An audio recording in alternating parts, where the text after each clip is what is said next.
It's usually quiet when the real questions show up.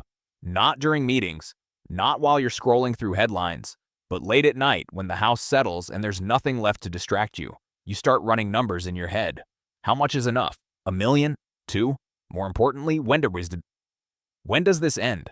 When do you stop sending pieces of every paycheck into accounts that feel like distant promises? Take a slow breath for a moment and consider this. The goal is not a number. The goal is a shift.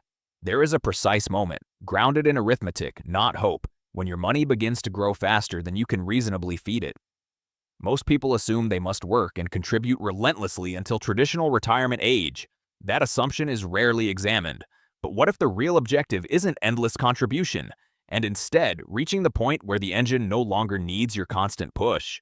Let's define the shift clearly, because clarity removes anxiety. The turning point is simple. It's the year your portfolio grows by more than you contribute to it. Nothing mystical. No forecasts, just arithmetic. If you invest $20,000 annually and your portfolio grows by $25,000 in a given year, the dynamic has changed. Your capital is now doing more heavy lifting than your savings rate. Early on, you are the primary source of momentum. Your discipline funds the machine. But capital, when invested in productive assets, compounds. And compounding is not linear. It builds on itself. Think of it like planting an orchard. In the beginning, you carry water to every tree. Eventually, the roots run deep enough to draw from the soil on their own. That is the moment we're interested in. Not retirement, not an arbitrary milestone, but when growth overtakes effort. And to understand why that happens, we need to look at how capital truly behaves over time. Let's make this tangible. Assume you invest $20,000 each year and earn an average annual return of 7%. No heroic assumptions, just disciplined consistency. At $100,000 invested, a 7% return produces $7,000 in growth. Your $20,000 contribution is still doing most of the work. You are clearly the driving force behind the progress. Now move forward. At $300,000, that same 7% generates $21,000. Notice what happened. Growth and contribution are nearly identical. You are no longer carrying the full weight. The portfolio has begun to share the load. Push further. At $500,000, 7% produces $35,000 in a single year. Your $20,000 contribution, while still meaningful, is no longer the dominant factor. Capital is compounding at a rate that exceeds your annual effort. At $1 million, 7% becomes $70,000 in growth. Pause and absorb that. The portfolio has added more in a year than many households save over several. Your contribution begins to feel small by comparison. This progression isn't dramatic. It's proportional, and when you see it clearly, the emotional experience of investing starts to change. In the beginning, building wealth feels mechanical. You budget carefully. You transfer money with discipline. Some months, it feels like progress is barely visible. There's effort, but little momentum. That phase tests patience. Many abandon the process there, not because it fails, but because it feels slow. Then, gradually, something changes. You review your annual statement and notice the market added more than you did, not because of speculation, not because of brilliance, simply because the base has grown large enough to matter. The burden begins to shift from effort to ownership. This is a psychological turning point as much as a mathematical one. Anxiety softens. Decisions become less reactive. Short-term fluctuations lose their emotional grip because you understand the structure beneath them. You're no longer trying to force progress. You're managing something that is already moving. And that's precisely why stopping too early carries consequences few people calculate carefully. Now let's examine something most people never quantify.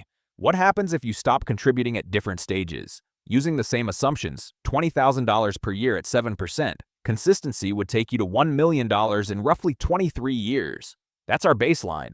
Suppose you stop at $100,000. It likely took 5 disciplined years to reach that point. If you contribute nothing further and rely solely on compounding, it would take about 35 additional years to reach $1 million, 40 years total. By stopping early, you've added nearly 2 decades to the journey. Now consider stopping at $300,000. That might take about 11 years of steady investing. From there, compounding alone would need roughly 18 more years to reach $1 million, 29 years total. Only 6 years longer than the baseline. Push further to $500,000. After about 15 years of contributions, compounding could double it to $1 million in roughly 11 more years, 26 years total. just 3 years behind full commitment. Notice the pattern. Early withdrawal is expensive. Later withdrawal is manageable. And that realization opens the door to a very deliberate strategy. Long journeys require markers. Without them, progress feels invisible. The first $10,000 matters more than people admit. It proves you can delay gratification and convert income into ownership. It's not about the amount, it's about identity. You are no longer just earning, you are accumulating. The first $100,000 is different. At that level, market movement begins to register in meaningful dollars. A strong year might add more than you contributed. For the first time, momentum feels tangible. Then comes the crossover year.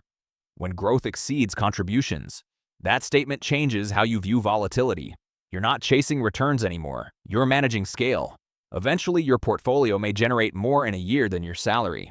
Later still, it may cover your core living expenses. Each milestone quietly confirms the same truth. The system is functioning. And when you recognize that, the final question becomes less about accumulation and more about independence. Independence is rarely a dramatic moment. It doesn't arrive with applause. It reveals itself gradually when you realize your portfolio can sustain your essential lifestyle without additional contributions. Housing, food, healthcare. The fundamentals are covered by capital you've already built. From there, the definition of work changes. You are no longer exchanging time strictly for security. You are choosing how to allocate your effort. That distinction is subtle, but it alters your posture toward risk, toward opportunity, toward life itself. Understand this clearly. The objective was never to stop being productive. Productive people tend to remain active. The objective was to reach a position where decisions are guided by judgment rather than necessity. When your money grows faster than you can contribute, the mathematics have shifted in your favor. When it covers your life, the leverage is complete. And once you experience that shift, you begin to see wealth not as consumption, but as control over your time.